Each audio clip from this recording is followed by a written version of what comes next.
तरह आज भी अपने कस्टमर्स को छोले कुलचे सर्व कर रहा था, लेकिन आज वो ये काम जल्दबाजी में कर रहा था। अरे भाई जल्दी करो ना, लेट। हाँ भाई, बस 2 मिनट। क्योंकि उसकी बीवी ऑटो में बैठे हुए गुस्से से घूरे जा रही थी।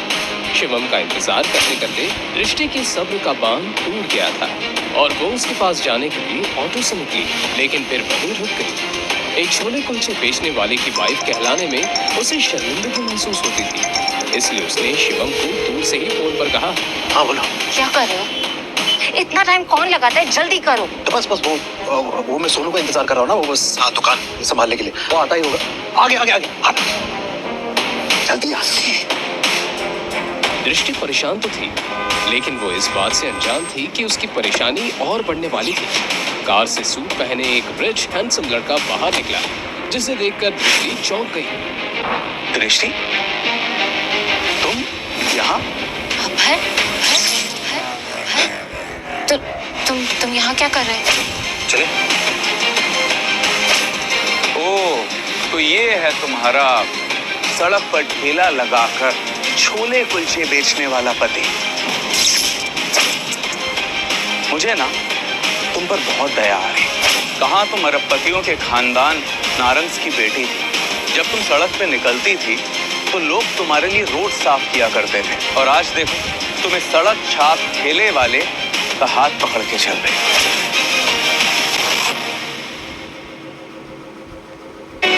दरअसल अभय दृष्टि का एक्स बॉयफ्रेंड है, जो उसे कॉलेज के दिनों में बेहद प्यार करता था। लेकिन तुमसे इंतजार नहीं हुआ, मेरे जाते ही तुमने इससे शादी कर ली। अभय की यूएस जाने के कुछ दिनों बाद उसे पता चला कि दृष्टि ने छोले कुलचे का ठेला चलाने वाले शिवम से शादी कर ली है। उस दिन से दृष्टि के लिए उसका प्यार नफरत में बदल गया। अरे मेरा रिप्लेसमेंट कम से कम मेरे टक्कर का तो देखती है। छोड़ो ये सब। तुमने ये नहीं पूछा कि मैं यहाँ इंडिया में अब क्या कर रहा हूँ? नहीं पूछो, क्योंकि मैं जानना ही नहीं चाहती। दृष्टि वहां से जा रही थी कि तभी अभय ने उसका हाथ पकड़ लिया। तुम्हें जानना चाहिए, क्योंकि मैं ये चाहता हूँ। हाथ छोड़ो मेरा। ये देखकर दृष्टि के साथ खड़े उसके पति शिवम का खून खौल उठा। मेरी बीवी का हाथ छोड़, तू लेकर बात कर। अब तू मुझे बताएगा कि मुझे क्या करना है। तू 2 कौड़ी के ठेले वाला, तुझे पता है मैं कौन हूँ? अभय कपूर। ग्लोबल पैराडाइज का नाम सुना तुम दोनों? एशिया की नंबर 1 मल्टीनेशनल कंपनी, मैं उसका एमडी यानी मैनेजिंग डायरेक्टर। क्या हुआ, झटका लगा? सोच रही हो ना कि काश 2 साल और इंतजार कर लिया होता तो इस ठेले वाले के साथ घूमना नहीं पड़ता। बकवास बंद करो अभय। तुम्हें पता भी है इन 2 सालों में मेरे साथ क्या हुआ है? Who cares? मुझे जानना भी नहीं है। और ये मगरमच्छ के आंसू टपकाने का कोई फायदा नहीं। अब ये ठेले वाला ही तुम्हारा पति है और यही तुम्हारी औकात है।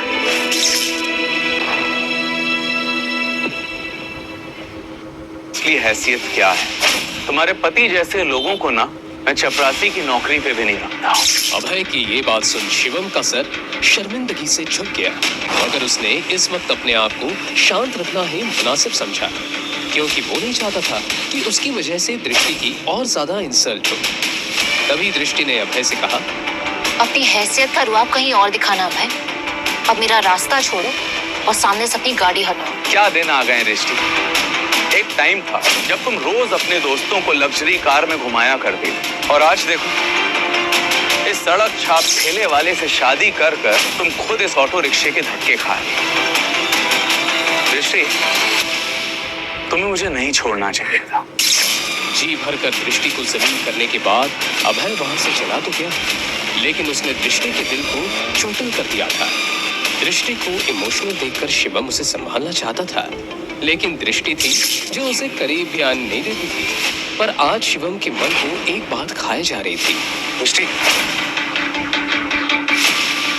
क्या तुम आज भी वैसे प्यार करती? आज तो तुमने पूछ लिया, मगर अगली बार अपनी औकात में रहकर मुझसे कोई सवाल पूछना। मैं तुम्हें सिर्फ और सिर्फ अपने दादाजी की वजह से छेड़ रही हूँ। अगर मेरे हाथ में होता ना तो 1 मिनट में तुम्हें अपनी जिंदगी से निकालकर बाहर फेंक देती। चुप हो जाओ। एक शब्द मत निकालना अपनी जुबान से। तुम्हारी वजह से मेरी ये हालत है कि मैं एक एक रुपए के लिए तरस रही हूँ। वरना नारंग मेंशन में क्या क्या ऐशो आराम नहीं थे मेरे लिए। ये सुनकर शिवम चुप हो गया और उसने मन ही मन अपने आप से कहा, तुम फिक्र मत करो दृष्टि, जिस दिन मेरी असली सच्चाई सारी दुनिया के सामने आएगी उस दिन सबके पैरों तले जमीन खिसक जाएगी। तब मैं दुनिया के सारे ऐशो आराम तो क्या सारे चांद तारे भी तुम्हारे कदमों में बिछा दूंगा, ये मेरा वादा है। ये शादी किसी और ने नहीं बल्कि दृष्टि के दादा भवानी नारंग ने अपने केयरटेकर शिवम से करवाई थी। लेकिन इस सवाल ने सबको हैरान कर रखा था कि आखिर देश के जाने माने बिजनेसमैन ने अपनी लाडली पोती की शादी शिवम जैसे गरीब और मामूली लड़के से क्यों कराई थी। आखिर क्या राज था इस अनोखी शादी के पीछे। शादी के एक हफ्ते बाद भवानी नारंग की मृत्यु हो गई। पूरे परिवार को बड़ा झटका लगा। नारंग परिवार में शिवम को भवानी नारंग के सिवाय कोई पसंद नहीं करता था। वो चुपचाप खड़ा सब कुछ देख रहा था। भवानी नारंग के मरते ही घर में झगड़े शुरू हो गए और इसी के साथ दृष्टि के माता पिता को नारंग खानदान के बिजनेस और प्रॉपर्टी दोनों से बेदखल कर दिया गया। शिवम को बुरा तो लग रहा था लेकिन वो कुछ कर नहीं पा रहा था। इस हादसे के बाद दृष्टि अपने पिता की छोटी सी फैक्ट्री चलाने लगी, पर शादी के 2 साल बीत जाने के बावजूद दृष्टि ने आज तक शिवम को अपना पति नहीं स्वीकारा था। वहीं अभय अपनी आलीशान डाइनिंग टेबल पर ब्रेकफास्ट कर रहा था। तभी अचानक उसका फोन बजा। उसने कॉल रिसीव किया और किसी से बात करते हुए गुस्से से चिल्ला उठा, What the hell? मेरे बैंक अकाउंट और कार्ड कैसे ब्लॉक हो सकते हैं? तुम्हें पता है आज मुझे कितनी इंपॉर्टेंट डील क्रैक करनी थी और कंपनी की एसेट्स के लिए मुझे इन्वेस्टमेंट करना था। तुम्हारे बेकार सिस्टम की वजह से ना सब खराब हो गया। Now you tell me कि अब क्या किया जाए? सर आपको ही असुविधा के लिए हमें खेद है। हमें ये इश्यू रिजॉल्व करने की कोशिश करते हैं। मुझे कुछ भी नहीं सुनना है। कल तक अगर ये सब ठीक नहीं हुआ ना तो मुझसे बुरा कोई भी नहीं होगा। ये बोलकर अभय ने गुस्से में फोन काट दिया।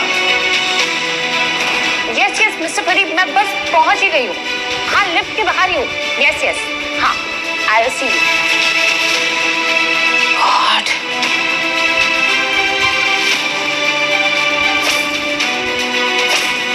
ऋषि तुम गुस्सा किस काम का? अब आई गई हो तो ऊपर चलो और खुद अपनी आंखों से देखो कि तुमने क्या खोया है। मुझे छोड़ के मुझे नहीं देखना।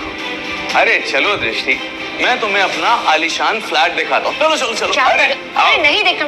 मिस्टर अभय,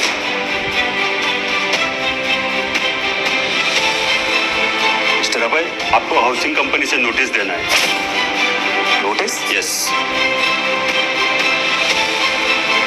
जैसे ही अभय ने वो नोटिस खोलकर पढ़ा तो उसके होश उड़ गए। व्हाट?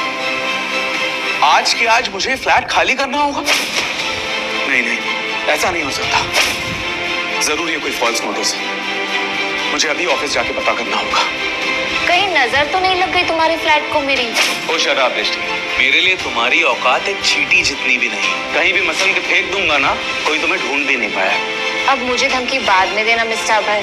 पहले जाओ और अपना आलीशान फ्लैट बचाओ जो तुम्हें तुम्हारी कंपनी ने दिया था और अब तुमसे छीनने वाली है। तुम्हें तो मैं ना। बाय, मेरी लिफ्ट आ गई।